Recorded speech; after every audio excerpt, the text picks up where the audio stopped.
In the age of the mafia don, the powerful Russian mafia, and the Latin American narco-trafficante, who would believe that the oldest criminal group pilfering and plundering the stars and stripes is the Irish mob?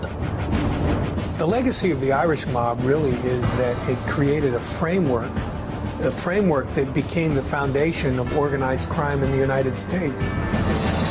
So many people think that it began with the Italian mafia in the United States, but we see now that that's not true, that it began with the earliest formations of the Irish mob in places like New York and Chicago and Boston, and it continued and even grew throughout the 19th century and into the 20th century. But unlike La Cosa Nostra's famed organized structure of dons, capos, and soldiers, the Irish mob is made up of lone wolves who operate on a local level. The Italians were probably smarter in that sense. They built in all sorts of buffers between the top guy and the bottom. The Irish guys, I think, were more flamboyant. You know, most of them, I think, had this sort of real sense of, you know, they were tough guys and they were willing to prove it with their fists. You know, they weren't hiding behind 20 different guys and layers of protection. There's a certain dark side to the Irish. Any group that has been kept down for as many years as the Irish were kept down in Ireland, there's a certain rage and a certain anger that only comes out of repression, and we can tap into that. And when you get a guy who can really tap into it, he can do some serious damage. And in its entire brutal history, no mobster does more damage than a good old-fashioned Irish gangster from South Boston. The highest-ranking organized crime figure on the FBI's 10 Most Wanted list, James Whitey Bulger. No one called him Whitey. It was Jimmy. And Sidney didn't call it to him to his face. No way. No, you didn't do it. Fairy tale out in the Boston area was Whitey was like Robin Hood. He was robbing from the rich and giving to the poor, and it was so opposite of what he was actually doing. But he was very good at putting out that image. Merry Christmas. Thanks a lot. For over a half-century, the Bulger image would have two sides. One would be Whitey's, and the other, his brother Billy's. You had families that had politicians or professional people or cops, and then one brother might be a cop, the other brother might be a gangster, a stone killer. During World War II, in the Bulger home in South Boston's Old Harbor housing projects, two brothers couldn't have more opposite ambitions. Whitey was the black sheep of the family, was in trouble with the law from a very young age, starting in his teens, really. Whereas, on the other hand, Billy Bulger was almost the opposite. While younger brother Billy is heading for a life of academic achievement and a distinguished political career in the State House, Whitey is destined for a life of crime and a stint in the big house. Bulger was absolutely vicious. He had a reputation of having a really quick temper. He did time for bank robbery back from 1956 to 1965, served time in Alcatraz. He becomes a different kind of person. He settles down quite a bit, so that by the time he gets out of prison, he's more cunning, he's smarter, he's more diabolical. Whitey vows never to go back to prison.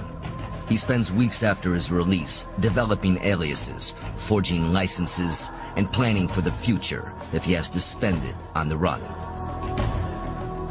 But back in Boston, State Representative Billy is waiting for his paroled brother. It was perceived that Billy had Whitey whenever he needed something done, sitting in the background, and Whitey had Billy whenever he needed something done. You're not going to cross Billy Bulger.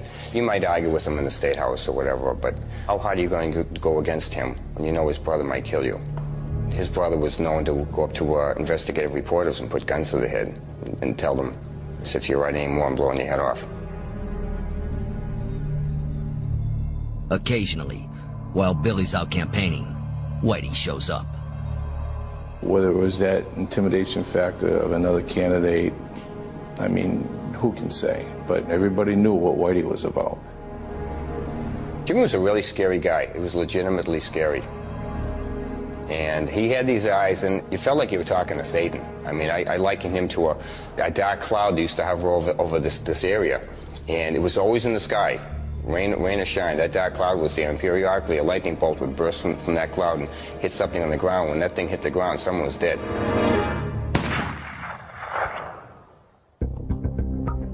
The final ingredient in the Bulger perfect storm will be a childhood acquaintance from Southie named John Connolly.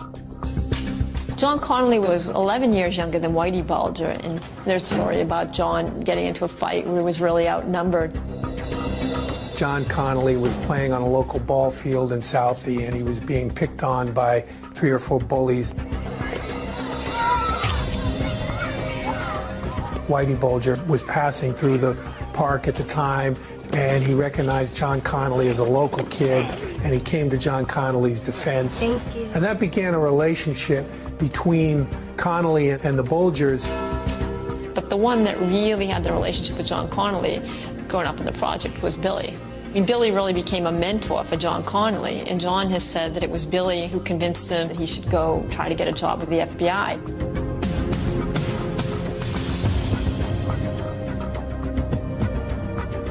By the mid-70s, John Connolly is a rising star in the Boston FBI. Billy Bulger is state senator. And James Whitey Bulger is making his moves to take over the rackets.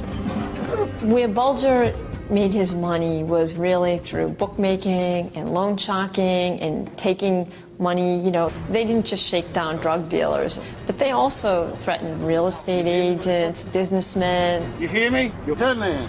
No! There was a little room in this tavern upstairs over in Southie, and they would call their victims in, and if you were summoned to triple O's, you knew you had a problem. He was known to grab you, kidnap you right off the street, pull you in the back room, start cutting off body parts. Where's the money? He's worth millions of dollars, but he'd kill you for 10 grand. And that's what you were dealing with. But as tough and ruthless as Whitey is, I want to get paid. I want to get paid today. he's also smart enough to know that in order to rule the city, he and his crew are going to need some help. Bulger decides to form an alliance with Steve Flemmi, an Italian-American contract killer known as the Rifleman. And he was a sharpshooter with a rifle. And in the old days, during the gang wars, Stevie would be in the backseat with the gyroscope, and they'd pull alongside the car along the expressway 50 miles an hour, 60 miles an hour, and they'd open up on you through the back window. Perfect shot every time. While Whitey controls South Boston, the Italian mafia controls the North End, and it is Bulger's partnership with Flemmi that allows him to take over the town. The Italian gangsters didn't really trust Whitey Bulger. They feared him, they respected him, but I don't think there was a lot of trust. They did trust Steve Flemmi, so Flemmi was able to get information out of the Italian mob that Bulger never could have got. In the mid and late 1970s, the mafia is experiencing the Godfather phenomena, and its national prominence has made La Cosa Nostra the FBI's #1 target. I think law enforcement people by nature are very competitive, and I think a lot of these agents were being driven very hard to develop intelligence and to develop sources in organized crime. For John Connolly, the mafia provides a proving ground, and his childhood protector, Whitey Bulger, provides the link that will raise them to a seemingly untouchable status. Whitey Bulger was looked at as a very important source of information by the FBI. To have John Connolly develop a relationship with a person like a Whitey Bulger was important to them. The power trio of lawman, politician, and gangster converge, and Whitey is now impenetrable. He is very, very intelligent, calculating individual, with a very, very strong criminal mind. What he had supporting him was a lot of people in strong positions within the community that could help him. They owned the city. They were the princes of the city. They went wherever they want. Over the next 2 decades, the duo of Bulger and Flemmi would become known to the world as the most homicidal gangster partnership in the history of the Irish-American underworld.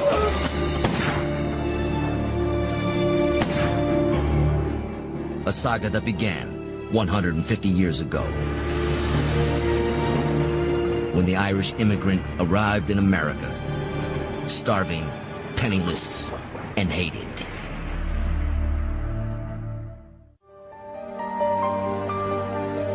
In the late 1970s, James Whitey Bulger is the shining beacon of Boston's gangland. He is on the cusp of becoming one of the most notorious Irish-American gangsters in history.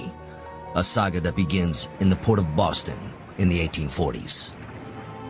The Irish immigrant in the mid-1800s was usually a half-starved individual, an Irish Catholic, somebody who had survived what was basically the European Holocaust. From the 16th century to the mid-19th century, Ireland is a harsh and dreary place under British rule.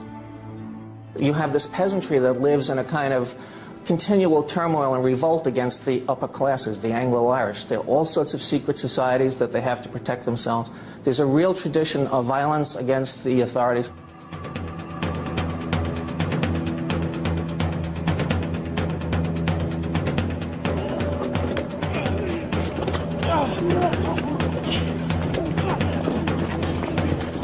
For over 3 centuries, the oppressive colonial system was forced at the lash and the hangman's noose.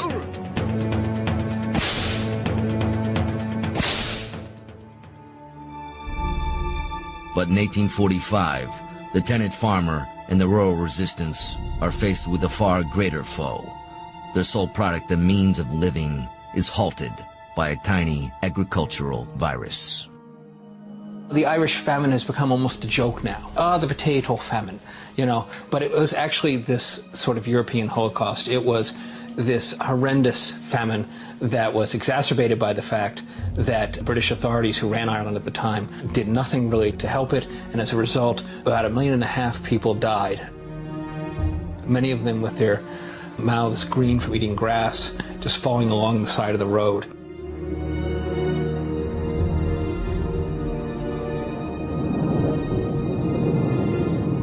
With their economy and food crop decimated, between 1845 and 1855, 1.5 million people died. Others see no option but to flee to America in hopes of a new and better life. More than 1 million Irish cross into Lower Manhattan in New York City. There's no immigration after like that. It overwhelms the social services of the city, it overwhelms the prisons, the asylums, and it creates a new city. They have to make it up from the minute they get off the ship. Most of them have never been in a village, never mind a city. And the first order of life is, where do I get enough to eat and where do I live? In Boston, the Irish settle in the South. In New York, it is Lower Manhattan, an area known as 5 Points.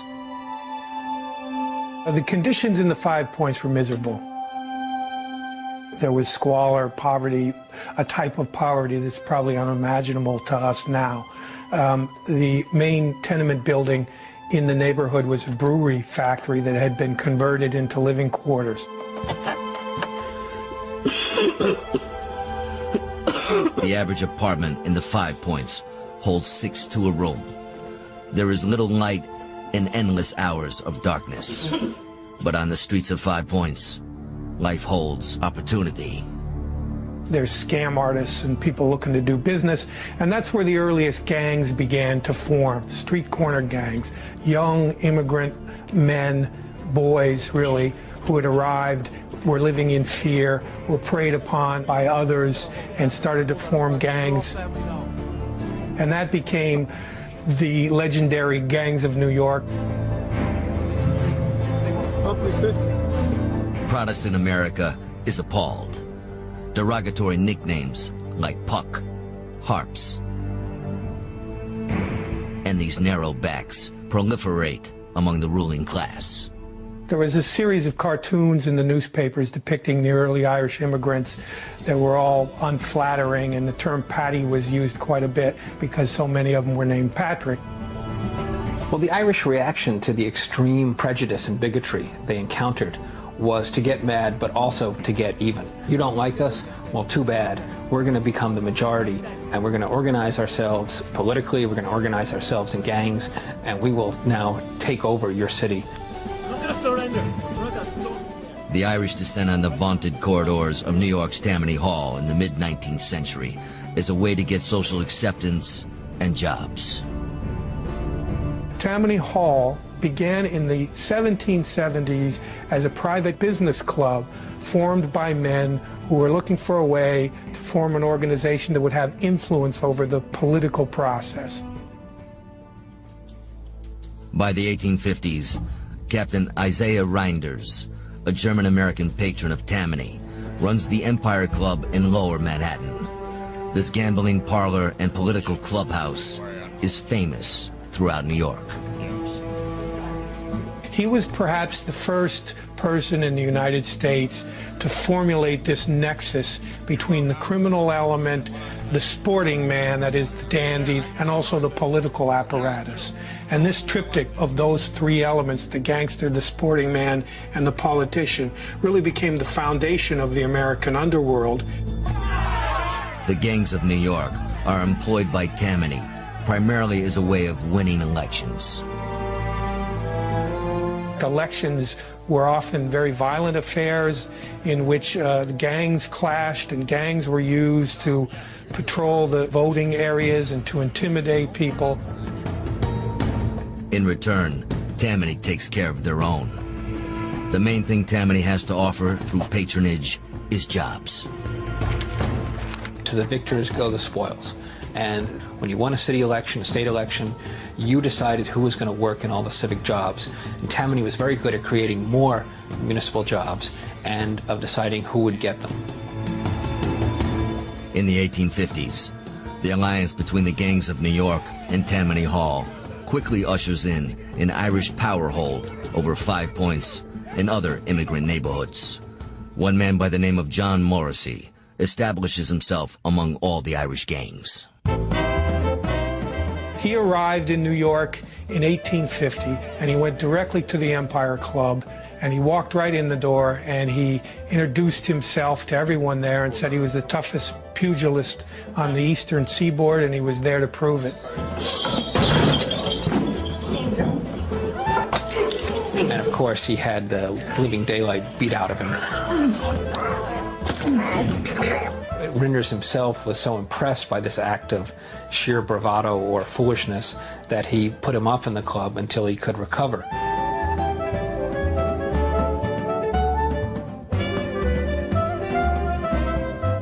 Morrissey works as a political organizer for Isaiah Reinders, and his growing reputation as a fighter earns him popularity, an unwavering following, and an endearing nickname.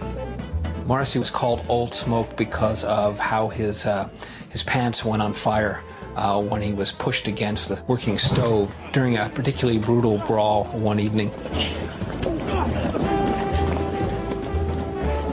Onlookers said they could smell the stench of his skin burning, but Old Smoke never uttered a word of complaint.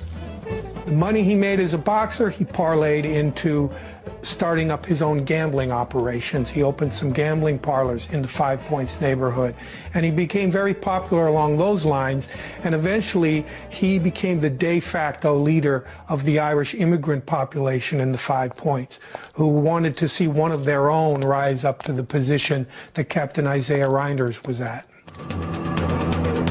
In 1857, a major riot breaks out between the Dead Rabbits, the preeminent Irish-American gang in Lower Manhattan, and the Bowery Boys, the preeminent gang of native-born American young men. The riot lasts 2 days, and 12 people are killed. The police called in Captain Isaiah Reinders to try to settle this riot. Reinders came to the streets, tried to stop the riot, and he was pelted with debris and he was chased out of the area. And really it was kind of a disgrace for Reinders, and that was the point at which John Morrissey emerged as the leader of specifically the Dead Rabbits, but in a more general sense, he became the first Irish-American mob boss. Morrissey's first order as boss is to expand his already vast gambling empire. And in 1863, he aligns himself with William Marcy Tweed, Tammany Hall's grand sachem or boss. Tammany always understood and accepted what it considered the normal vices of men. Drinking, gambling, going to whorehouses. These were things it was willing to tolerate within certain limits, as long as it got a big cut. But Old Smoke wants more than money. He runs for the U.S. Congress in 1868 and wins. But in another quest, he finds only misery. Morrissey yearned to be a part of the white Anglo-Saxon Protestant aristocracy. He tried to move into some of the ritzier parts of town, and he met a great degree of resistance everywhere he went, which was saddening and surprising to him, because he discovered that although the aristocrats would patronize his gambling establishments, that he himself to them was just another Paddy. In 1877, John Morrissey dies of pneumonia. He may not have gone out the way he had hoped. But Old Smoke had laid the groundwork for a thriving underworld and proves that an Irishman from the gutter could take on the world. That battle is now won. America is going to be a multi-ethnic immigrant country, and the Irish are going to be the leading immigrant group for the next 50 years. And the way the Irish do this is through that same trinity of the gangster, the lawman, the politician. The Irish come to dominate the police. They come to dominate the politics, and they come to dominate the gangs. But Irish ascendancy in America is not guaranteed. A group perceived to be lower in rank arrives in search of a new beginning. Down in the swamps of Louisiana, America's mysterious new gangster emerges. And for the first time, the Italian mafia tries to dip its black hand into what little Paddy has stuffed in his pockets.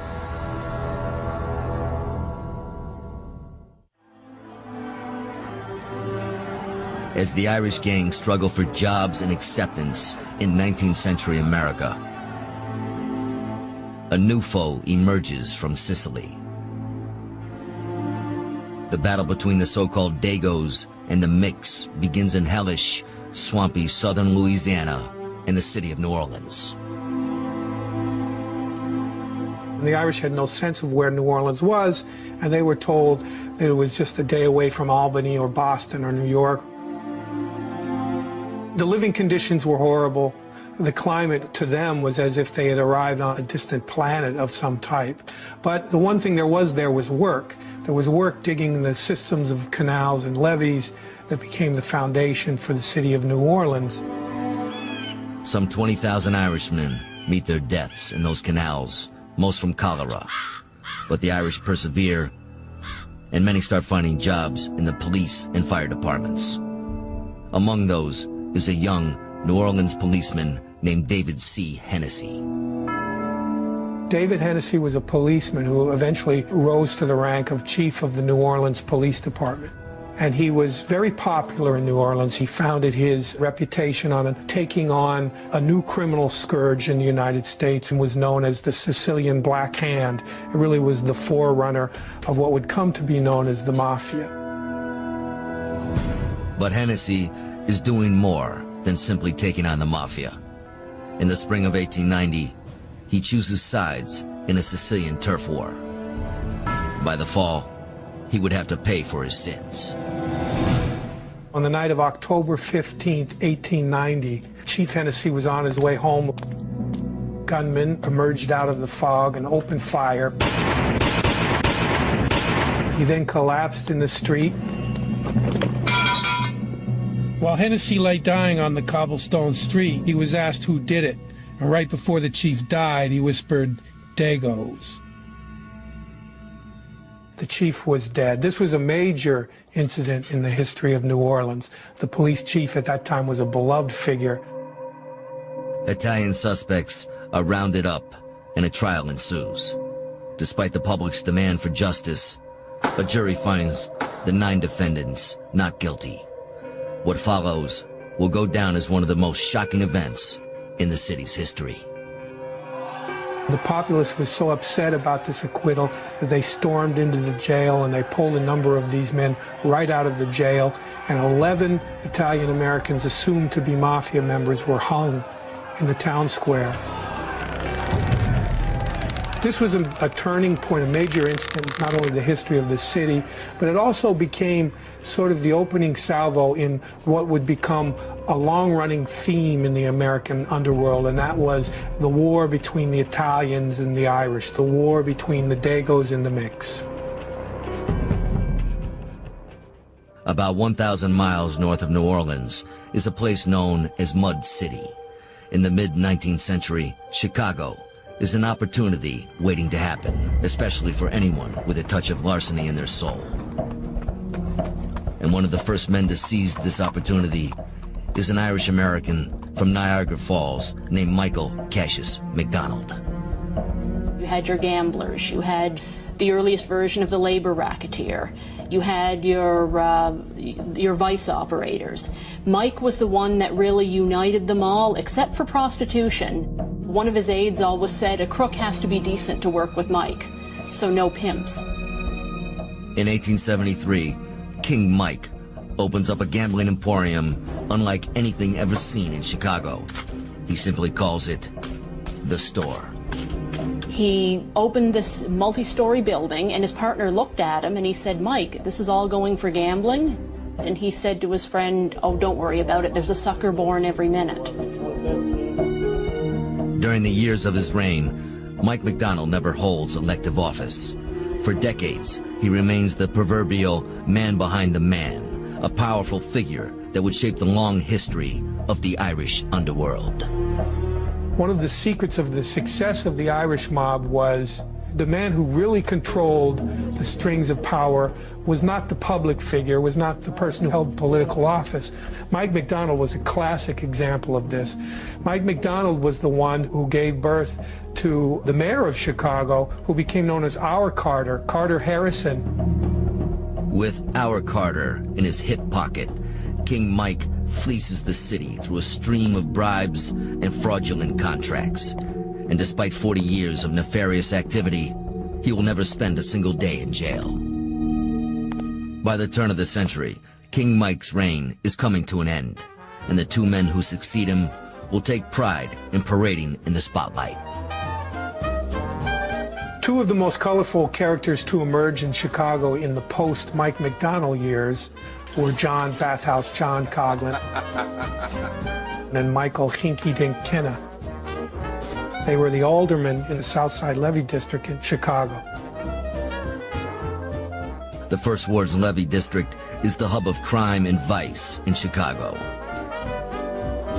Prostitutes, liquor, and gambling net nearly $60 million a year. But in 1896, Hinky Dink and the Bath elevate debauchery to heights never before seen in Chicago or anywhere else in America. The First Ward Ball was a legendary event that took place once a year in Chicago. It was established as a fundraiser, basically, in which they would have a big Roman party. All the criminals from the city would buy tickets and show up, and they would party alongside the preeminent political figures and also the preeminent law enforcement figures. It was always held at a place called the Coliseum. An orgy would take place at around midnight, where the doors would be locked to the public, everybody would go crazy. Some reporters who stayed around to witness it said afterward it was just like watching Rome after it had been sacked. Religious leaders issue a report claiming that the levee represents the end of civilization as we know it, a veritable Sodom and Gomorrah.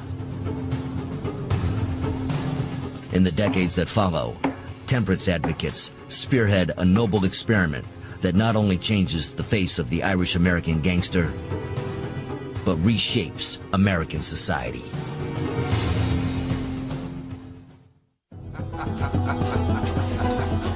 By the turn of the 20th century, Patty now runs New York and Chicago. You guys gotta stand up for yourself, and you! 50 short years after arriving in America, the Irish mob have both cities drenched in prostitution, gambling, and corruption. disdain for gangsters reaches an all-time high, and on January 19th, 1919, temperance leaders strike what they think will be the decisive blow on the war on vice. The 18th Amendment is ratified by Congress, and 1 year later, making, selling, or drinking booze is prohibited across the United States. When people refer to the noble experiment, they're talking about prohibition. This was the movement to eradicate not only the concept of drinking alcohol, but to eradicate the concept of the saloon. The thinking being that if you got rid of the saloon, you'd get rid of all vice, you'd get rid of the mobster and the gangster.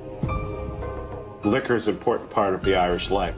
These are people who come from a rainy, cold, windswept island in which there's an indoor culture, and you talk and you smoke and you drink and you have this sense of camaraderie.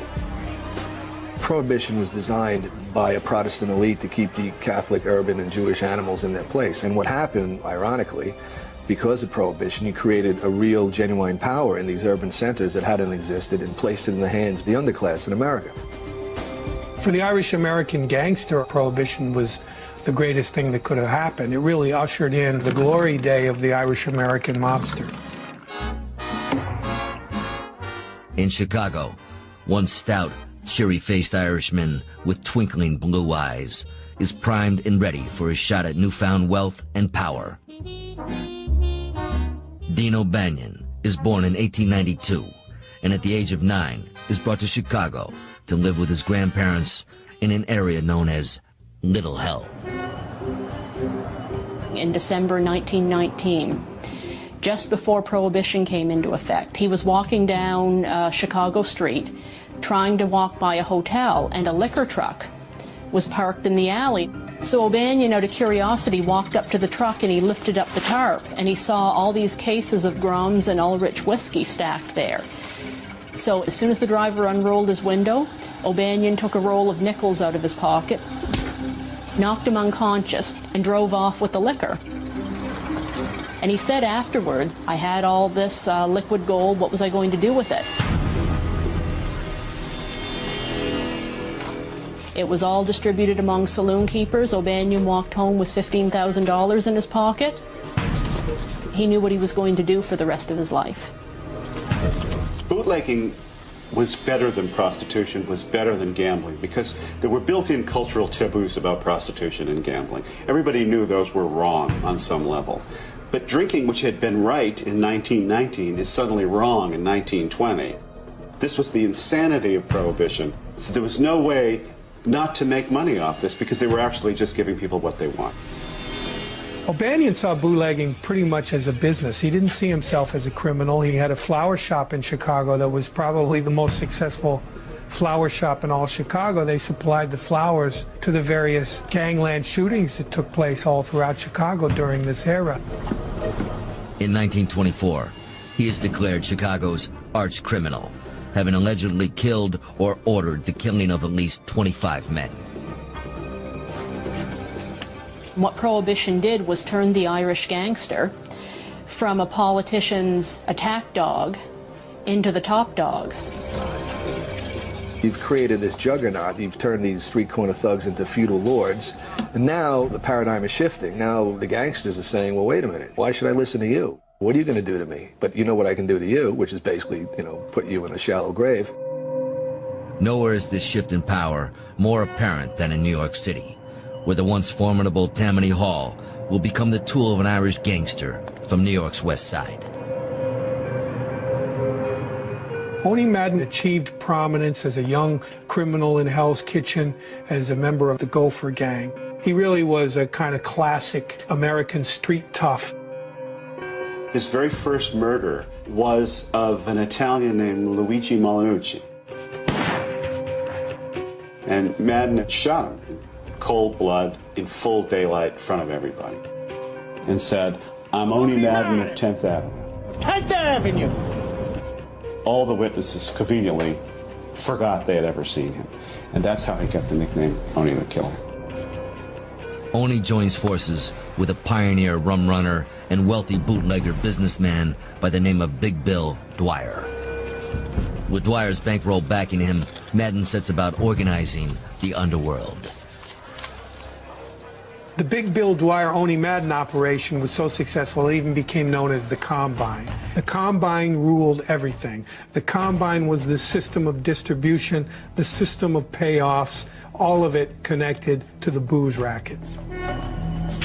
In early 1924, the Combine opens the massive Phoenix Cereal Beverage Company in the heart of Manhattan. The beer is called Madden's Number One. Oni and the Combine take care of Tammany, and Tammany in return takes care of the Prohibition agents and the police. Money from the Prohibition rackets was used to finance political campaigns. The DA's office, in many cases, was in on it. So many people were involved that it had really infected the entire American system of government. The man in Tammany who greases the wheels for Madden and the Combine is a cunning Irish-American named James J. Hines. Jimmy Hines became the money man, the man that the payoffs were made to, the man who distributed the money to the corrupt policemen and the corrupt politicians. With Dwyer and Hines firmly behind Madden, New York is in the hands of the Irish mob. Oni and the Combine establish a string of popular nightclubs and speakeasies, providing another outlet for Madden's Number One. Oni Madden, who had once been this street thug from Hell's Kitchen, became quite the man about town. He became a snazzy dresser. He hung out on Broadway at many of the places where the Broadway writers and journalists and song and dance men hang out. And so you had this confluence of the criminal underworld and the high society world in a way that it had never existed before. They're like the hippest, coolest people that you can imagine. They run the clubs, they bring the beer, they bring the entertainers. There's no better representation of that transfer where you go from kind of patio of the streets to this nightclub type than Jimmy Cagney. Jimmy Cagney grew up in New York, looked very much like Oni Madden. Cagney knew him. If you look at Cagney in all of the great Cagney gangster movies, you're again looking at Oni Madden. Jimmy Cagney, who was very much a New York Irish-American, was cast in these roles that really popularized the image of the sort of urban Irish, you know, that sort of smart, charismatic, daring character. While Hollywood glamorizes the daring exploits of Irish gangsters, city officials are out drinking with them. This love affair with the Irish reaches new heights in 1926 when Jimmy Walker, a slick former Tin Pan Alley songwriter, is elected mayor in New York City. Here's a guy, the son of Irish immigrants, grew up in Greenwich Village, and he basically was handpicked to become mayor in 1925 by the Tammany Machine. He was the darling of Broadway. He was the darling of high society in a lot of ways. And he really sort of laid to rest the whole sort of dumb Paddy, you know, off the boat kind of, you know, goonish stereotype that had been propagated through the press and the media. The Roaring Twenties are in full gear with Madden, Hines, and Walker running the show in New York and Deanie O'Banion in Chicago. The cities are green from shamrocks and money. And thanks to the underworld, Paddy has finally arrived. This Prohibition era of the 1920s really was the glory years, not only for the Irish-American mobster, but in many ways it was the period at which the Irish-American and the squalor of the post-famine years had now come through the 19th century and reached this level of social ascendancy in which it was actually swell to be a Mick. However popular and powerful the Irish have become, waiting and plotting to take them down are the Italian mafia. The war between the Italians and the Irish is about to determine the course of organized crime in America for generations to come.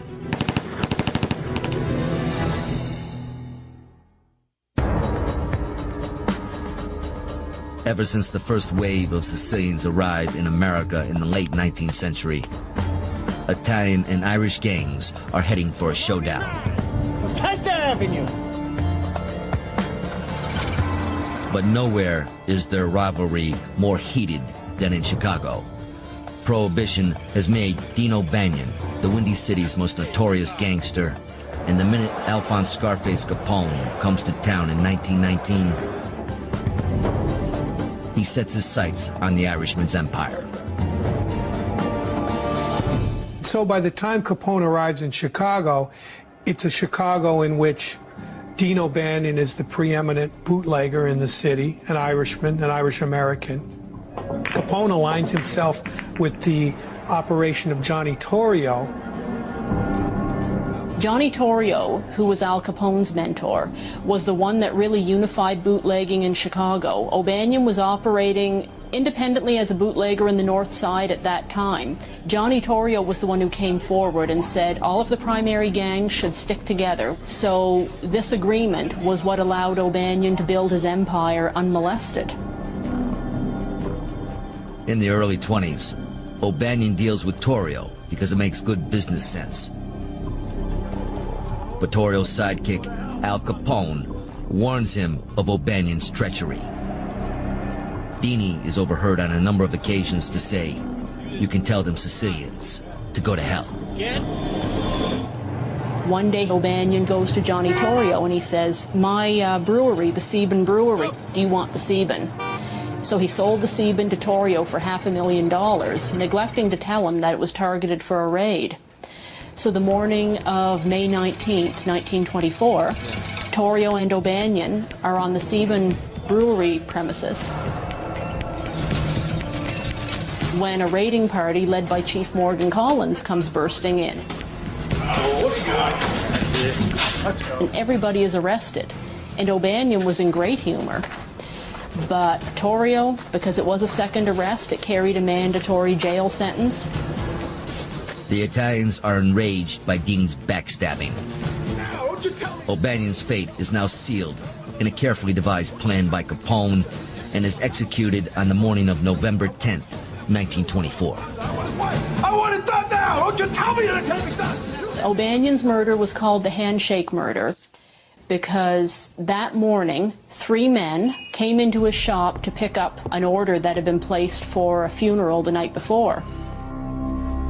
The man shaking Dini's hands pulled him forward and pinned his arms down. The other gunman stepped forward and fired 5 shots. The last one fired into his brain. The blood from Dini began to stain the lily-white bouquet of flowers that he had in his hands, and by the time the cops had arrived, Dini was dead.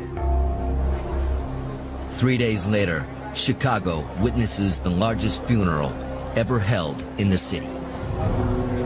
O'Banion had been revered. One of the members of his gang was George Bugs Moran. Moran was dedicated to the elimination of Al Capone. In January 1925, Bugs Moran opened fire on Johnny Torrio outside his home on Clyde Avenue and nearly killed him. And that was open season. Sensing the entire system is about to disintegrate, Torrio leaves Chicago and hands the entire operation over to Capone. "It's all yours, Al," he tells Capone on his way out of town. "I'm not ready to die." You're talking about an era in which there may have been 250 to 300 gang-related murders over a 4 or 5 year period. This death struggle will finally culminate on Valentine's Day, 1929. On the morning of February 14th, gunmen dressed as police officers enter a Moran-owned warehouse claiming it is a bust. They line up members of Moran's gang against the wall and mow them down in cold blood.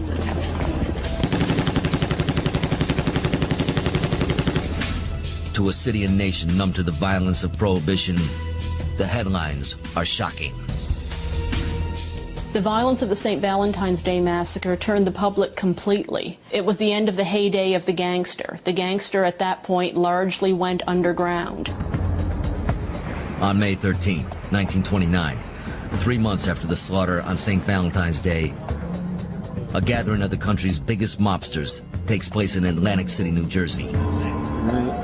The conference is organized by Lucky Luciano and Meyer Lansky of the New York Syndicate. Curiously, out of the 30 mobsters present, only 2 are Irishmen. Frank McElwain of Chicago, who worked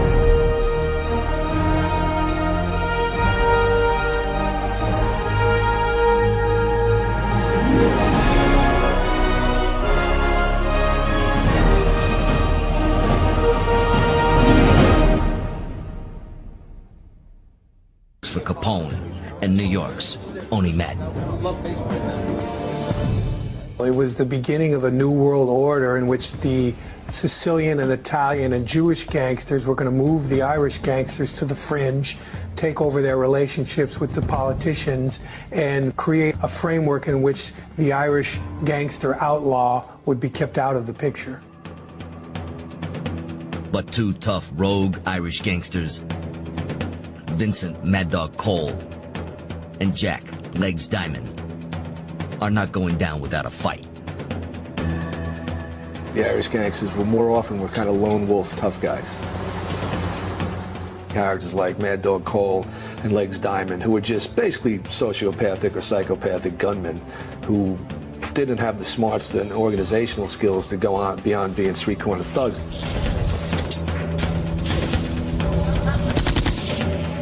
But they sure cut a bloody and horrible swath across the end of that era. As the lone Irishman left at the table, the tall order of eliminating these renegades falls on Oni, the Killer Madden. Now Patty will have to whack Patty in order to survive.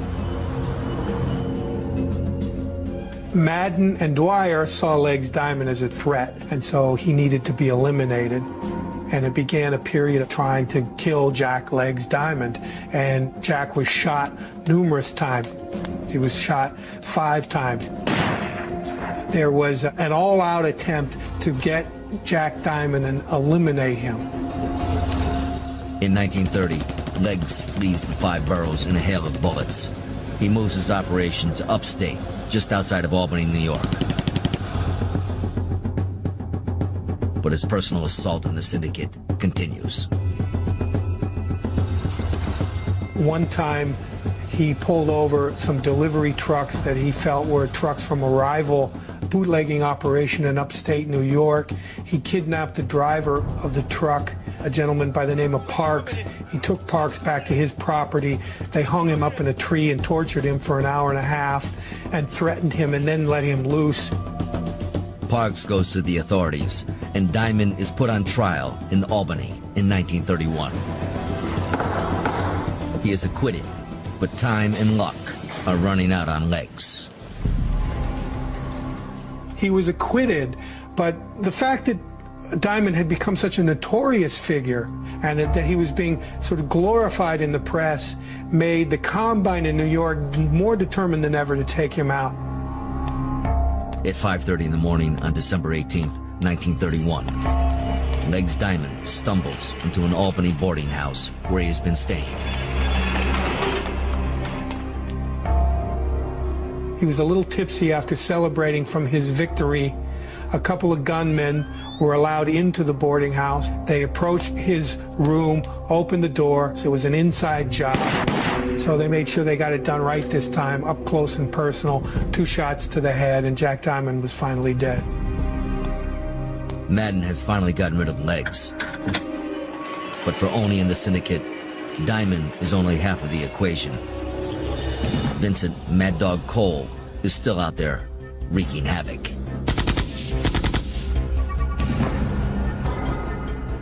He picked a fight with every single gangster in New York City.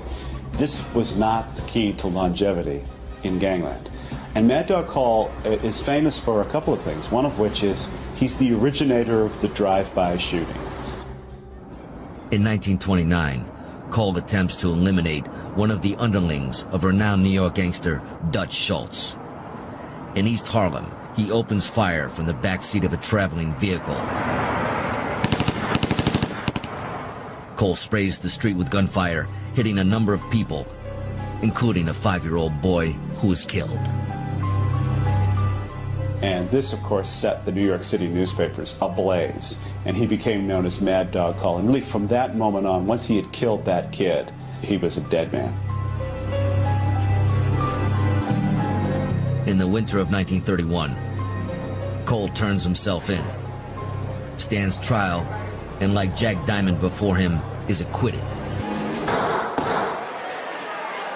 In the wake of this trial, everyone knows that Cole is going to get taken out. So he wants to broker a way out of this. And so he reaches out to the only person he knows, a fellow Irishman, Oni Madden. Oni agrees to talk to Cole. Just after midnight on February 8th, 1932, Mad Dog is directed to a local phone booth. Cole goes from his hotel room on West 23rd Street to a corner pharmacy and candy store where there's a phone booth, and he calls Oni Madden. Oni Madden holds Mad Dog Cole on the line while the gunmen make their way to West 23rd Street. You're out of your mind. I never saw anyone on the street that looked like a killer.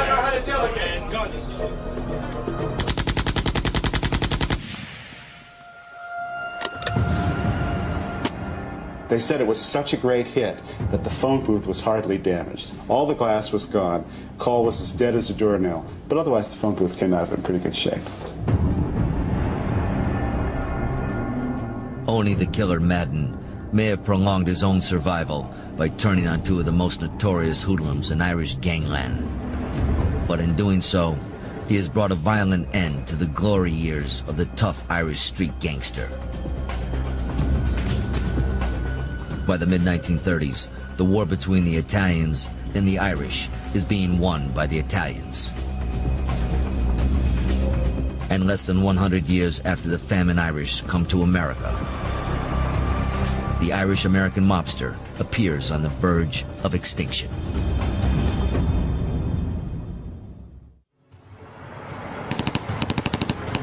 In the late 1920s and early 30s, rival bootleggers turned streets from New York to Chicago into bloodbaths.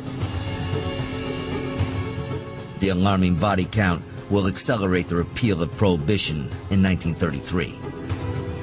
And without illegal booze to peddle, the lone wolf Irish gangster is at the mercy of the organization and power of the Italian mafia. Oni Madden is allowed to basically retire to Hot Springs, Arkansas. He becomes the impresario of what is basically a resort town for gangsters on the lam. Once that happens, the Irish are done as a gangland criminal force. He really is the end of that great line of Irish gangster succession. There's almost nowhere for it to go after him. In the mid-1930s, the government and Protestant aristocracy crusade to dismantle the powerful men behind Paddy's political machines. New York Governor Franklin Roosevelt establishes a panel to investigate corruption and appoints retired Judge Samuel Seabury. Seabury is this almost cartoonish representation of the Protestant elite. So Seabury is going to be the slayer of the Tammany Tiger. And so what happens is you have this series of investigations that start by looking into the magistrates and then the judges and then, eventually into City Hall itself. The prosecution of racketeers and gangsters. For decades, the Tammany Tiger has been the force of nature that powers the Irish-American underworld. But in 1932, Broadway darling and popular mayor Jimmy Walker is forced to resign, and in January 1939, Jimmy Hines, the quintessential man behind the man, is convicted on 13 counts of conspiring with criminals. What you were seeing here in New York and in Chicago and some of the other places where the Irish-American gangster had reigned supreme was the death of the machine, which really was pulling out the rug from underneath the entire power of the Irish mob. By the early 1940s, Irish gangsters looking to do business in the underworld must return to the very same waters that brought them to America almost 100 years before. The docks will soon emerge as the most lucrative market for the Irish mob since Prohibition. The ILA became a very powerful institution here in New York because the New York port was the largest and most significant port in the United States. It's probably the most significant port in the world for much of the 20th century. With a national membership of over 100,000, the International Longshoremen's Association controls the flow of legal and illegal cargo that arrives every 15 minutes throughout New York. For 26 years, the man who rules this empire of organized thievery is a thick, barrel-chested Irishman known to his workforce simply as Boss Joe. Joe Ryan was a god. He would stand up there, he would pound the gavel to bring the meeting to order, and everybody would just go dead silent. And in the audience were gangsters carrying guns. Can I have your name on one of the pre-stated officers? Joe Ryan was a very smart guy. He also didn't hesitate to commit violence.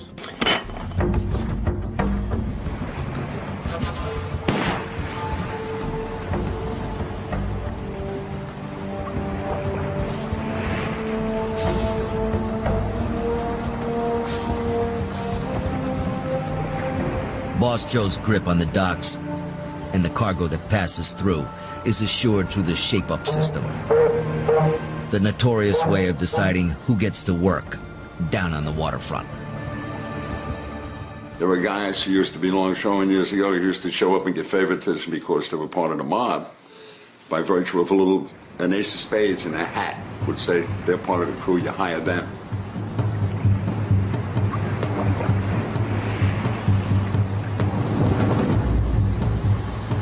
Just as Tammany Hall employed the gangs of New York during elections a century earlier, Boss Joe deploys a squad of hoodlums to guarantee the vote.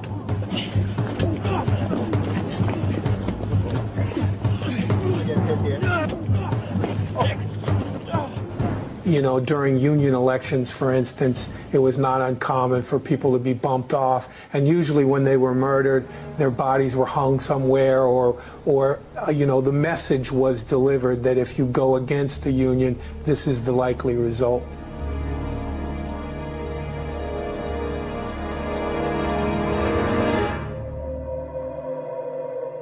Boss Joe's two most notorious muscle men are John Cockeye Dunn and Andrew Squint Sheridan. The clearest example of the viciousness of Cockeye Dunn and Squint Sheridan was a murder that happened in the late 1940s. They killed a member of the ILA.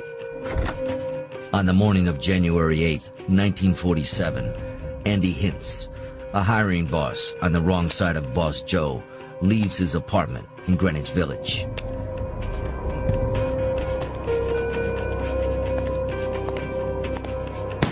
In front of his building, he is pumped with 6 bullets.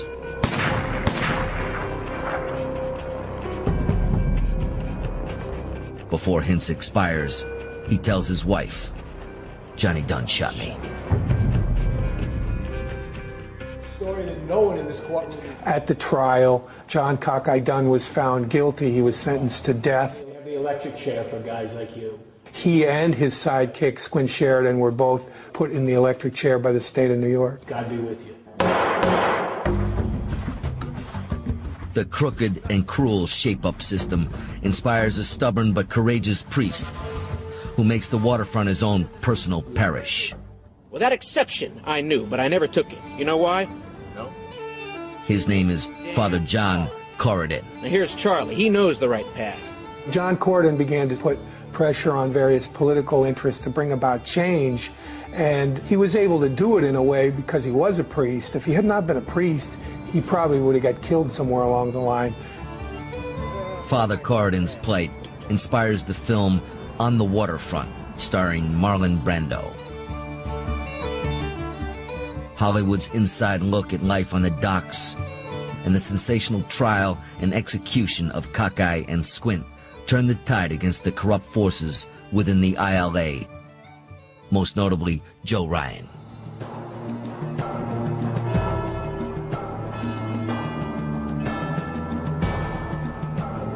What brought Joe Ryan down was his own greed.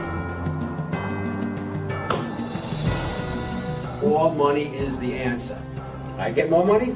Joe Ryan, although he was presenting himself as a great advocate for his own union members, This is my union. I built it. he was actually fleecing the union for his own personal gain. Do you understand what that means? In the early 1950s, Boss Joe admits to hiring convicted thieves and violent felons. He is sentenced to 6 months in prison and fades away. For the Irish gangster, lawman, and politician, it is the end of an era. But for the Irish, the 1960s will begin with a moment of triumph and lead to the bloodiest carnage yet.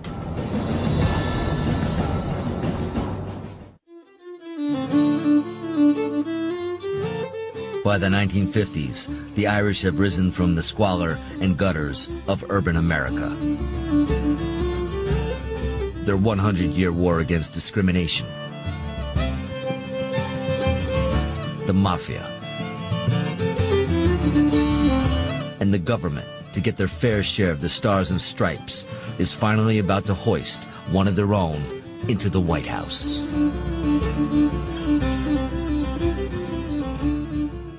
Joe Kennedy, I think, was very much fueled by this competitive nature to say, oh yeah, why can't I? What do you mean I can't be this, you know? What do you mean I can't do that? Yes, I can, you know? It says right there, all men are created equal. Joseph P. Kennedy was born to Boston money in 1888, and by the age of 25 is the country's youngest bank president. But it is the noble experiment that will change the course of Joe's life. Joe Kennedy sees prohibition not so much as a way of accumulating more money, but as a way of connecting with the underworld. He was one of a very small handful of men who had the economic ability to actually import the booze into the country. And so he became a very much a behind-the-scenes figure.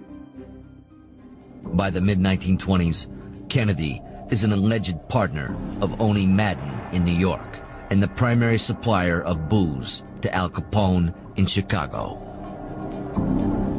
Joe Kennedy was able to use that connection to the streets, that connection to the universe of the Irish mob, that intersection of the political and the criminal and the law enforcement.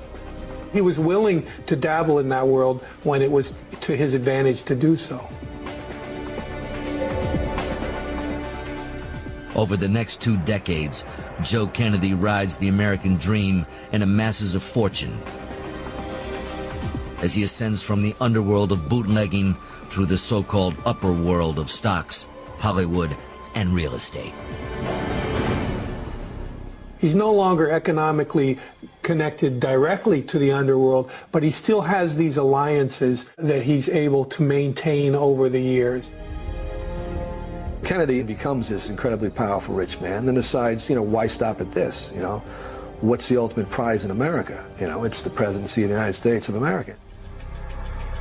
With the days of illegal booze and gangster affiliations in his own closet, Papa Joe turns his attention to the political future of his son John Fitzgerald Kennedy.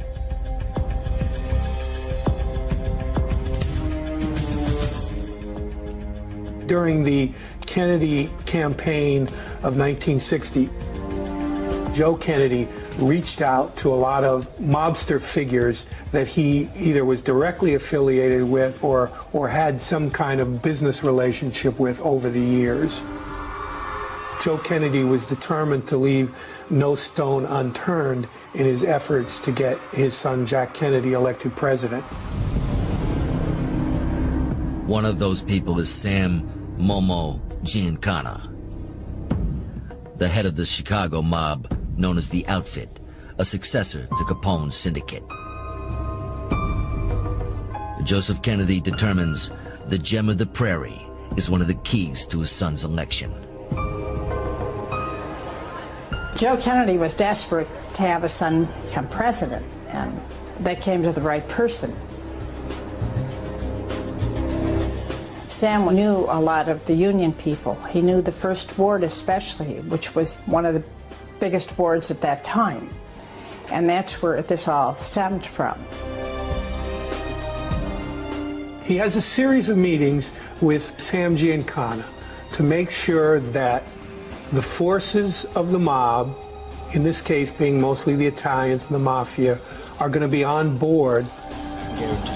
He reassures them that the election of John Kennedy will be good for them.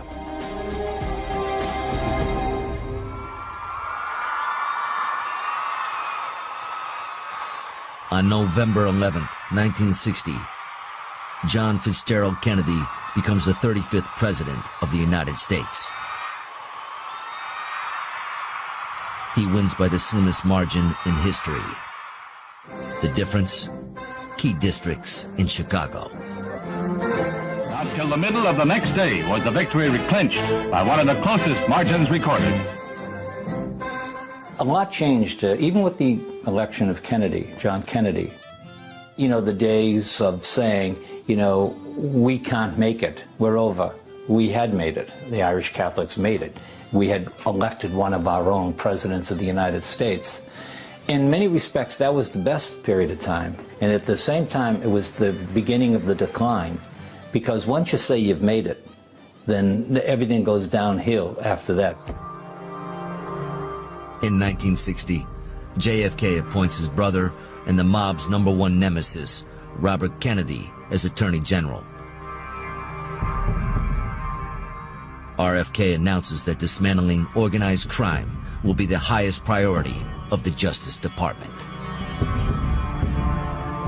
Robert really went out of his way to not just not give these guys what they thought was their spoils of this election, but to rub their faces in the fact that they were members of the underworld, that they were Italian, that they were bad guys, and seemed insanely obsessed with humiliating these very powerful men that had been business partners of his father. Needed. I think that in the field of organized crime, I think it's a very serious situation that's facing the country at the present time. Sam Giancana and the mafia, according to one theory, are enraged. He expected them primarily to lay low, and it did not happen that way. And I think there was a major disappointment. But he expected a little bit more freedom, but in turn he got hell from them in the very end. The old school guys were men of honor. They respected deals and handshake agreements, and if I take care of you, take care of me, and if you don't, well, someone has to pay a price. In Dallas, on November 22nd, 1963.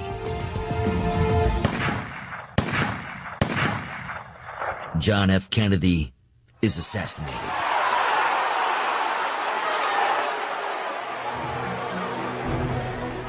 I think between the Kennedys and the Giancanas, it was like a little civil war amongst them, the Irish and the Italians. In the Italian culture, we have a saying, you don't bite the hand that feeds you. And I think this is precisely what had happened. The Kennedys bit the hand that fed them. And seen in that context, the events of November 22nd, 1963 can be viewed as the ultimate hit in the history of this relationship between the Dagos and the Meigs. It's been said that America lost its innocence in the fall of 1963. And in the late 1960s, on the west side of Manhattan, a murderous rampage called the Houdini is about to take the violence to a new and sadistic level.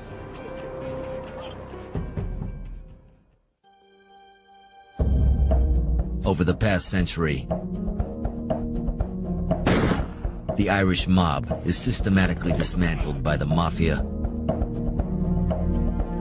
the government, and at times each other.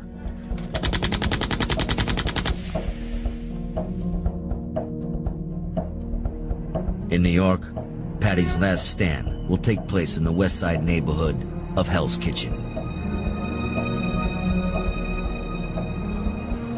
in the late 1960s.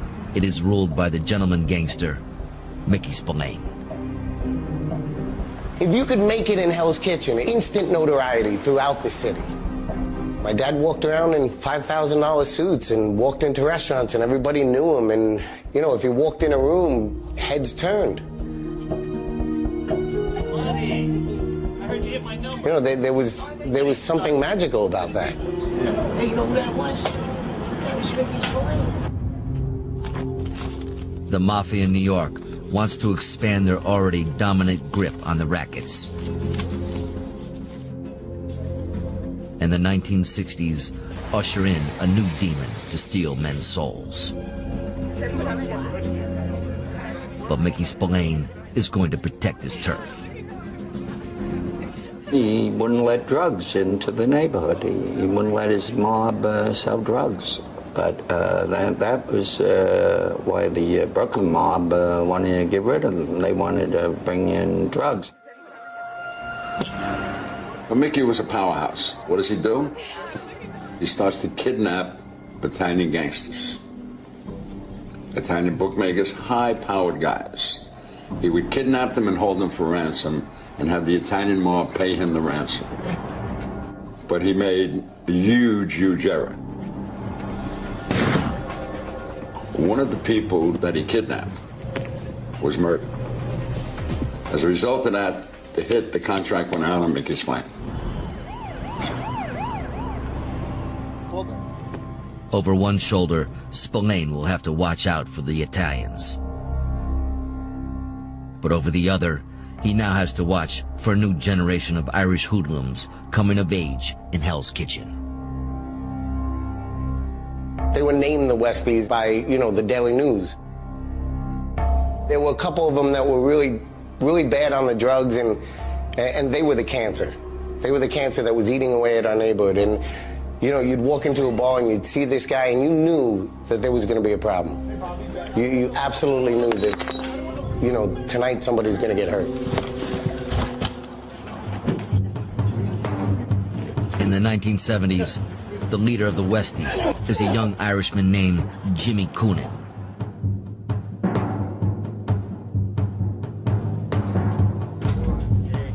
Coonan gets his start collecting debts for legendary West Side loan shark Ruby Stein.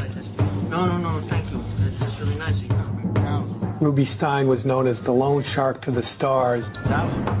Jimmy Coonan used that status to coalesce around himself a whole generation of young, tough West Side gangsters that began to look up to him as a leader and began to see him as someone who could move Spillane aside and take over the West Side racket. Coonan soon recognizes the need for a right-hand